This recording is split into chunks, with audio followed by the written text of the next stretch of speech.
Hiring is one of the most expensive decisions a company makes, and many businesses still struggle to move from open role to quality hire quickly. The challenge is not only finding resumes, it's understanding the role, identifying the right candidate profile, reaching qualified people, screening effectively, keeping clients and candidates engaged, and closing the process without losing momentum. Today, we are going to talk about quality hires, structured recruiting, client trust, candidate fit, and how AI can help recruiting firms move faster without losing the human judgment that makes great placements possible. Welcome to another edition of the Smart Office Podcast. I'm your host, Hippolyte Asa. I'm an AI implementation engineer. I help small businesses use practical AI systems to improve operations, client experience, and growth. Today, I am excited to welcome Justin Sofman, co-founder of Orion Placement. Justin co-founded Orion Placement after spending years consulting enterprise clients in technology recruiting. Today, Orion Placement helps companies across the US connect with top professionals and skilled support staff using a structured but adaptable recruiting approach to help clients make quality hires faster. Justin, welcome to the Smart Office Podcast. Sure. Yeah, it's good to be here. Good to talk about recruiting. Yeah, Justin, I was really interested about your story because Orion Placement seems to combine two things, right, that are difficult to balance, like structure and adaptability. On one hand, you have a clear recruiting framework. On the other hand, every client role and candidate market has its own nuances. The balance is important because recruitment cannot be completely improvised, but it also cannot be treated like a rigid checklist. Anyways, how are you doing today? Yeah, doing good. It's a little bit more low-key today. It's Juneteenth in the States, Right. So the inbox is clear. And so I figured it'd be good to just chop it up and talk recruiting. Right. Let's talk about recruiting. So I'm glad to have you here. And I think this conversation is going to be very, very good. Justin, let's start with your story, right? Before we get into real recruiting strategy, can you share your story? What led you into recruiting and what eventually led you to co-found Orion Placement? Yeah, I think initially what led me into recruiting was simply trying to make more money as a sales rep. Right. So I landed in recruiting by accident, which was essentially consulting on recruiting, but it was like an account manager role / account executive role. But a lot of that had to do with, consulting on how to get more quality candidates and quicker, how to fill the roles quicker. Okay. And I worked with small to medium-sized businesses, graduated up to enterprise where the conversations became more strategic in nature. I met an entrepreneur. I was about to have a kid, or we were planning to, and I thought it's either now or never to try to start a business. And so, I met a business partner I really believed in, and I thought if I'm going to do it, I'm going to do it with this guy. Right. And yeah, so that brings me from 2022 to we've experienced some really good growth, and I just hope it stays like this forever. But it's been good, and we're really just trying to get better every day. That's just the name of the. So how do you enjoy the recruiting? How has it adapted to your working schedule, working environment with a kid around, and how has it been compared to before? Yeah, I mean, I think being a business owner has its pros and cons. It's incredibly stressful. It's high pressure. Financially, you're basically making plays constantly where there's a financial risk where there has to be a payoff. And if there's not, that comes right out of your pocket. So that was tough to deal with. It does offer some flexibility, right? Like being your own boss is nice. I'm wired in a way where I put forth the same amount of effort, whether I was working for somebody or by myself. Okay. Being by yourself is better because, the amount of work you put into it is what you get out of it. So it's been awesome. I love it. Wow. So you spent time consulting enterprise clients at a large technology recruiting firm before, I believe, right? And what did that teach you about what companies need for recruiting partners? Yeah. I mean, great experience and insight into I was able to have better conversations with hiring managers. Like I understood what they were looking for. I understood more what their pain points were as well, and strategy, like how to do it, like in the weeds, how to get more applicants, how to target on higher quality candidates, and also how to define what quality is depending on what the was looking for. So it was really, really, it was perfect experience for what I'm doing now. It really was. So let's talk about Orion. When a company hears the name Orion Placement, what do you want them to understand about about the company, about your approach, and about what you do. Yeah, I mean, I think I would like to be known as a company that gets the job done. Like Right. we go hard. Mhm. We're incentivized to get to the hire quicker and we act in line with Right. it. As soon as we get a role, we're on it same day. We're reaching out, we're actioning our outreach. And so I just want to be known as like performance. This is a business where you don't get paid unless you perform, You deliver. Okay. you know? So like we want to deliver. And Right. yeah, just passionate about that. And I come from sports, so you have to perform to stay in the game. If we don't perform as a business, we go out of business. I'm okay with that. And so you know, we want that responsibility. Right. So let's talk about, without sharing any confidential information details. Can you describe maybe a placement client engagement that shows what Orion Placement lead do differently? What they, yeah. Yeah, I think depending on the agency size, there are pros and cons. You know, if you go with the Robert Half, where obviously massive, they have a really good database, but Right. sometimes if you work with a recruiter, it's done very manually, where that single recruiter is responsible for Right. a lot of Many roles. things. Mhm. It's a very manual process. You can be slower. I think where we have a competitive advantage is that we cover more ground. Right. Smaller, we're more nimble, we're able to spend more money, both labor and like different, you know, different ways to obtain candidates. And I think we have an advantage in that we're smaller and that we cover more ground. No stones left unturned. You know, so I just think we make more contact with candidates. And over the course of 3 years, if you do that consistently, you start a really solid database of candidates who Right. you have relationships with at that point. So we've been consistent with that. We're really, you know, hitting a snowball effect, you know, midway through 2026, where I think the goal is to take market share. I think we're doing it. So small scale, right? Like we're small business, 14 employees, but that's the mentality at least. Do you have a specific area you cover, like in terms of geographic region or area in terms of specific kind of roles? We operate just in the United States. Our bread and butter is legal. So the majority of roles we place are attorneys in all different practice areas. We handle legal support as well. That might be tied, you know, the number of places we make for like paralegals, legal assistants versus attorneys. So law firms in every major metro in America and every little rural pocket in America, Right. we need hires for. Wow, that's good. That's nice. I mean, that's how do you define a successful placement in terms of like what you just told me when it comes to Orion? Is it I think simply filling the role, or is it speed? Is it retention in this niche of yours, in legal or whatever it cover? Is it performance? When you say successful placement, what do you really mean? Well, speed to the hire and retention are the main ones, but Okay. how do you define a successful hire? It's nuanced. It's dependent on a lot of things. I mean, it could be dependent on the market, you know, like what my clients in New York City and Los Angeles, what they're looking for in quality, it Yeah. might be higher than if it's a rural town in Montana. Right. They're likely to hire, you know, a more green attorney and willing to train. So really, it's dependent on the perspective of the client. So what the clients want, essentially what I'm trying to get to is what's worth an interview and what's not. Right. So it's all dependent on how they perceive quality Yeah. is how we define it. But you know, aside from that, bottom line, speed to the hire because we don't win unless we get there quicker, Right. and then retention. So it's obviously not worth the money unless they stay. Right. People business, a lot of this stuff is out of our control, but Mhm.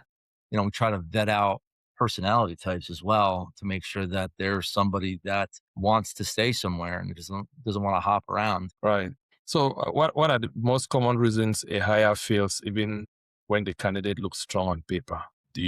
Is there any common reason, or it's not very? There are some potential issues. It could be the variety of issues. It could be the Mhm. client, it could be the culture, Yeah. it could be expectations were not communicated accurately up front in the interview process, and it could be, you know, candidates essentially fudging their resume or embellishing Right. the extent of their experience in something. I mean, that's a problem. Even with interviews, we can be talking right now and I could have AI feeding me what to say. Right. These are things that you have to combat by asking pointed questions. I had a client tell me that he was on an interview and he was asking questions that were BS questions. They had nothing to do with anything. And AI malfunctioned with the person, you know, interviewing and gave a nonsensical answer. So he was able to ascertain that this person is not for real. This was So they ended the conversation because she was lying.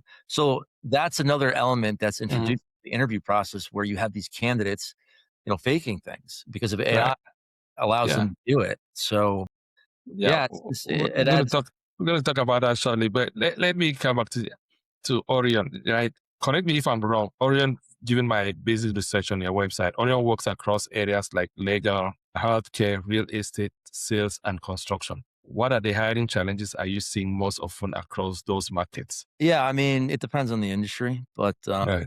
Is it like shortage of qualified candidates? Is it compensation expectations? Is it like something like candidate just ghosting, or there's no clarity in terms of credentials or licensing? What or some expectations that like remote work or competition for specialized talents? What are some of the challenges that you guys face? I mean, there are commonalities across all industries. Right. What it boils down to oftentimes is compensation. You're a smaller employer and you can't afford to pay as much. That's a huge barrier in obtaining the talent that they want. So if talent they want is not aligned with the compensation they're willing to pay, that's mainly the issue, always, very often. But there are things that we can do and strategies we can implement to maybe target somebody who's burnt out from working with a big company and who wants better work-life balance, and they'll Right. take a pay cut, and that's okay. Or if the smaller company is willing to offer hybrid or remote, there's a Right. lot of value there for talent. So that's another thing a lot of talent looks at, especially after COVID, is just like, Yeah. It's just been everywhere. yeah, is it remote? Is it hybrid? If so, then that's a competitive advantage. Right. So Orion positioning is about probably helping businesses make qualified quality hires, right? Really fast. I want to find out from you, where do hiring processes usually slow down? Like, is there a specific area where things kind of slow down that you've noticed, given your experience, that this is becoming a recurring issue at this level? This is where it's not going to go fast. Oh, Yeah. You have to weigh out speed with how in depth you are in the screening process. Because as a contingent recruiting firm, we have to get to the candidate first. We have to submit first. We have to make sure they're vetted too. First thing on our side, where you have to kind of balance speed with, and screening yeah. and all that. Main issue though is on the client side where Yeah. they have competing priorities. Hiring is just one of them. So they have to. Oftentimes, the bottleneck is they interview with the client, and then it's like, are we making a decision? Are we scheduling I see. an interview? Yeah. Coordinating with higher ups to interview. It's hard to get on every Right. schedule. That's the main bottleneck always. Oh, yeah. But it's hard. Everybody's doing their best and they're trying to make hires. And oftentimes the best clients are ones that are growing rapidly and who have an urgent need because that is the priority. Exactly. Because you make business by fulfilling, right? Fulfilling those clients. And if a client comes to you and say, we need this person, and then you put in a request and they never hear back, they go for an interview, they never get a feedback to know if it's moving up or moving down. And it's there. I mean, there's no control, right? You have no control about that. Do You you, just at one point, do you think like, okay, maybe I should nudge the client, what's happening here? Do we tell the client to move on, let us know what's happening? How do you handle that? Yeah, that's hard because as a business owner, you try to standardize all processes. Right. That's some serious nuance. Every client's different. Sometimes they'll respond with feedback for submissions, sometimes they won't. So you really have to have your stuff in order operationally to know how a client operates. And that comes down to leaving good notes in your ATS or CRM, basically. Right. So how do you help clients define what they really need before your search starts? Do you engage them? Like sometimes they nuance, just like you're saying, it's not very clear on the part of the client what they really want, and then you have to go figure out or maybe write a job description for them. How does that work? Yeah, it depends on the client, but oftentimes I can find stuff online and know what they're hiring for, where Right. it's an email, like, what do you need? And then I'm good. Sometimes it requires a phone call. I'm always here for a phone call, to Okay. through things. But yeah, it really just depends. I know what they're looking for. Hmm. I've been in recruiting long enough. I know what they're Okay. looking for. And Okay. then you can lean on AI too to fill in the gaps as well. Hmm. And it's made it so much easier. to know what they want. I would like every client to explicitly tell me, but Right. oftentimes clients don't exactly know what they No. want until Eh, they interviews, and that's cool. That's okay. Then we alter our targeting. Right. Okay. So let's talk about recruitment. Like when you talk about a recruiter, what made Orion different? Like what separates a recruiter who is just simply sending resumes from a recruiter who is truly consulting the client? Like sometimes the recruiter will just send resumes over, and sometimes you have to consult with the client. How does that work? What separates the two? Well, I guess every recruiting firm is set up differently. Like Right. we have a process where I'm the first point of contact with clients, and then my business partner acts as the account manager, and all candidates are funneled up through him. We've got a team working behind him of 14, Right. but it all gets funneled up to the same person just for simplicity. I think I think I think what it comes down to, and this is my first business venture, but Right. my opinion on it, given that is my first business venture, is that success or failure, it boils down to your processes. How standardized are all your processes? It eliminates room for error. It Right. increases efficiency and speed, and it makes things better from a client experience perspective. Like if you have your stuff in order, then things will be better across the board, including client experience. Right. Okay. So, how important is communication? Let's talk about communication a little bit. How important is communication, keeping both clients and candidates moving through the process? How do you communicate? Do you have a process in place? Is it important? I've seen cases where either candidates never hear back or clients, there's some communication. People get frustrated sometimes when I believe you're in the industry, you know what happens. How do you handle that? How important is that in the recruiting process? Yeah, again, that comes down to our own process. Whatever the process is for staying on top of things, to make sure it works. Right. There is a problem with potential ghosting on both sides of the equation, whether it's or the clients. Like we can only control so much, but my business partner does a great job of bridging between candidates and clients. Making sure he's on top of things. It's crazy. We have an ATS, but we use Google Sheet. He does Right. for making sure it's all in one place on a board. Right. He's got and it's wild too. I mean, we make about 14, 15 hires a month and it still works. So until it stops working, we're good. Behind the scenes, the ATS does the job, but in terms of client communication, candidate communication, staying on top of it, a Google Sheet works best for my partner. So that's what he prefers. Okay, that Yeah. makes sense. Well, that's good for a shop. Like in terms of number of how many candidates do you averagely handle per month? Averagely, if I may ask. And you have to use a Google Sheet. I'm just thinking how you handle it with a Google Sheet. I mean, a lot, like a That's lot, like a lot. 4,000 a month, maybe. Wow, that's a lot. Yeah, It's that's not big. 4,000 submissions, but Mhm. I don't know the exact number of submissions, but we're averaging around 30 to 35 interviews per week with our clients. Wow. Okay. It's a lot. It's hard to say. Frankly, that is a main initiative with the sheer numbers that we're experiencing, both Right. from acquisition, onboarding roles. Really hard to. We're using it. We're a big initiative to keep organized. We're Right. working, but Right. it's a lot. So, Justin, you sound like as Orion Placement continues to grow, what business priority are you most focused on improving right now? You sound like that's going to be something you guys going to look at in the future. How you continue to grow and work in that area. Is that something? What are you guys focused on improving? Main initiatives right now are client acquisition Right. and AI. Okay. More clients, more roles to work, more Mhm. applicants.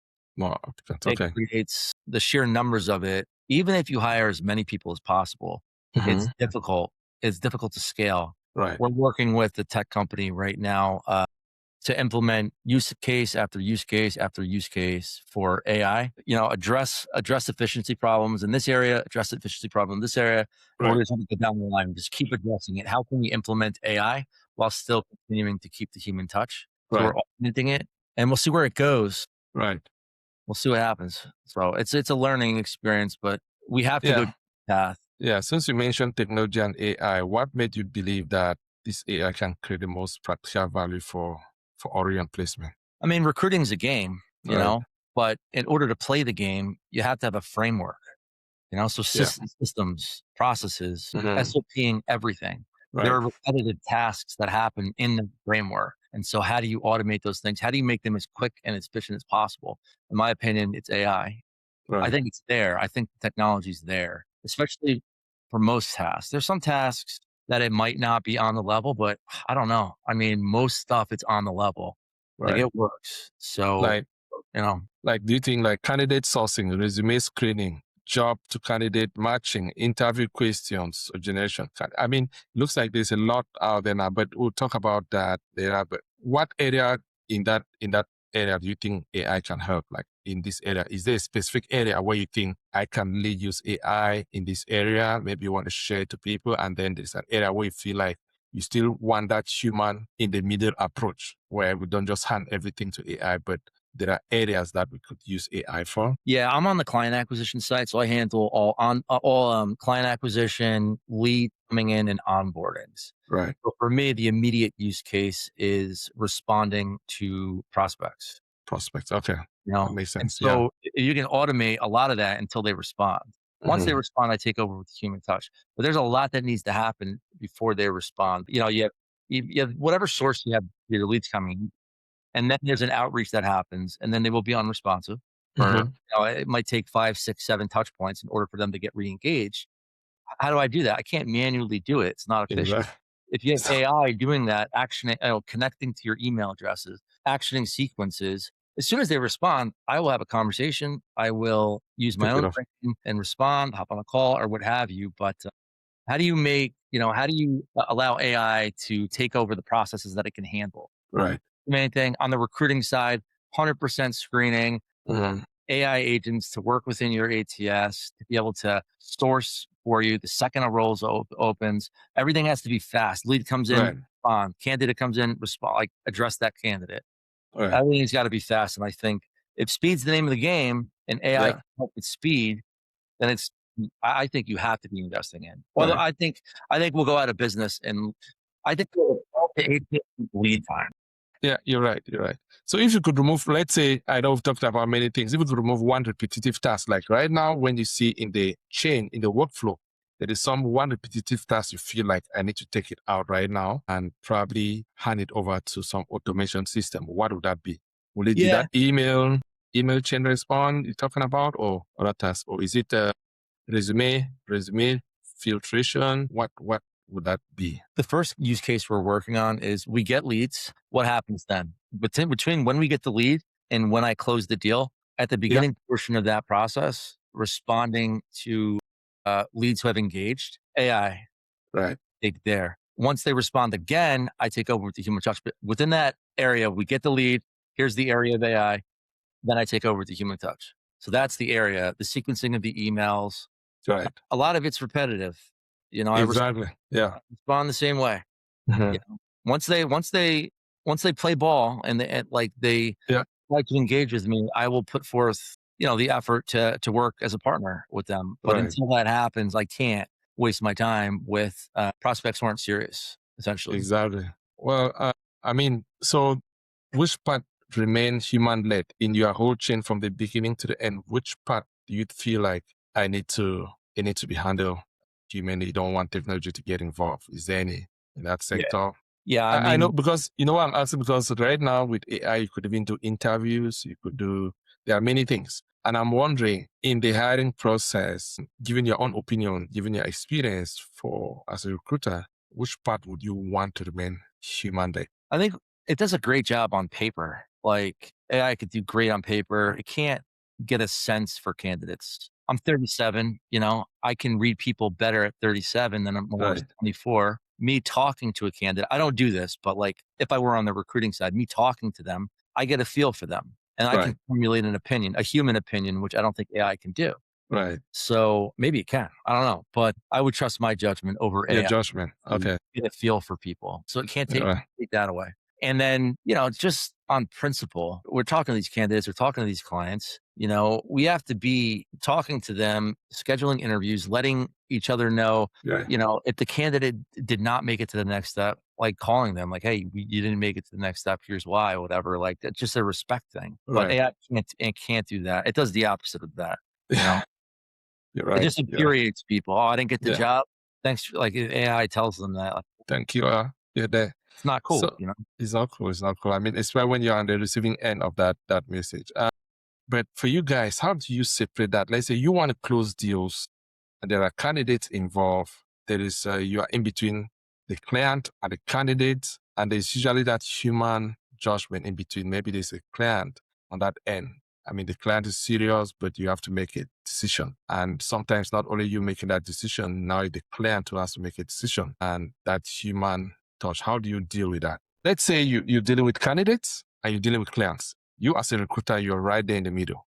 There are candidates that are hoping to move forward in the process, and the client too is expecting from you. And now you have to be in the middle. You have to make some of those decisions, either confirming with the client that you cannot move forward, or confirming with the candidate that you cannot move forward in the process, and equally working with the client to make sure you get the right person forward. And you are there in the middle. When it comes to technology, the technology generally doesn't make that decision, right? You're there in the middle and you have to deal with this every day and telling clients where you don't moving forward in the process, or telling clients that this is a process. How do you manage that as a recruiter? Well, the decision's ultimately made between the candidate and the client. The way I explain it to my clients is there's a conflict of interest, right? Like if I talk to a candidate and I'm on the fence, I'm motivated to submit the candidate. The more submissions, the more interviews you get, the more money we will make. And I'm not going to sit here and act like that is not the dynamic. So the way I explain it is we'll try to tee up as many people who are quality in our minds based on what you told me, but you have to, like, they have to make the decision. If you ask me as a client, are they a good fit? And I'm on the fence, I'm going to say yes, because I want to make money. You know what I'm saying? But I don't act like that is not the dynamic, because that would be, it would be just, it wouldn't be genuine. So, Right. you know, Yeah. I get you. I get you. So is there, before we run up, is there anything you want to let the listeners know about Orion Placement, what you guys do, if they want to reach out? absolutely. If you need a hire, you know, we're a very motivated team, you know, led by two owners who have high ambitions, gain speed to the hire. And so, you know, if clients want hires, you'll get full effort from us. That's for sure. And I feel confident right now in our process and the growth of our company that we are becoming a key player. And, you know, 5 years down the road, I think, I think we're going to experience some massive growth. So I'd love to always get more clients, of course. And, on the candidate side, we're respectful. And, I personally, as the owner, understand how difficult it can be to provide for yourself and your family. And we have empathy with that. There are things outside of our control, but we do the best we can to keep everybody as informed as possible. All right, it's good. So, I mean, do they contact their website? How do they contact you? How can they reach out to you? Do you want to just read out your website out there for them to listen, your location? Yeah, How information? OrionPlacement.com. That's our website. Not to be confused with Orion Talent. It's that's a company, but OrionPlacement.com. If you're looking for a job or you're looking to make hires, there are forms on that website. It'll be to contact us, and then I will get it and I'll reach out and we'll see what we can do. Great. Justin, thank you for joining me on this Smart Office podcast. I really appreciate the insights. I mean, the quality hiring, structured recruiting. I mean, client trust, empathy is the big one there. I mean, a lot of people feel like empathize in this situation. Maybe they are searching for their next big opportunity, candidate fit, and how AI can support recruiters without replacing that human side of recruiting. It's really very important. Thank you very much. I really appreciate your time, and talk to you again. Thank you.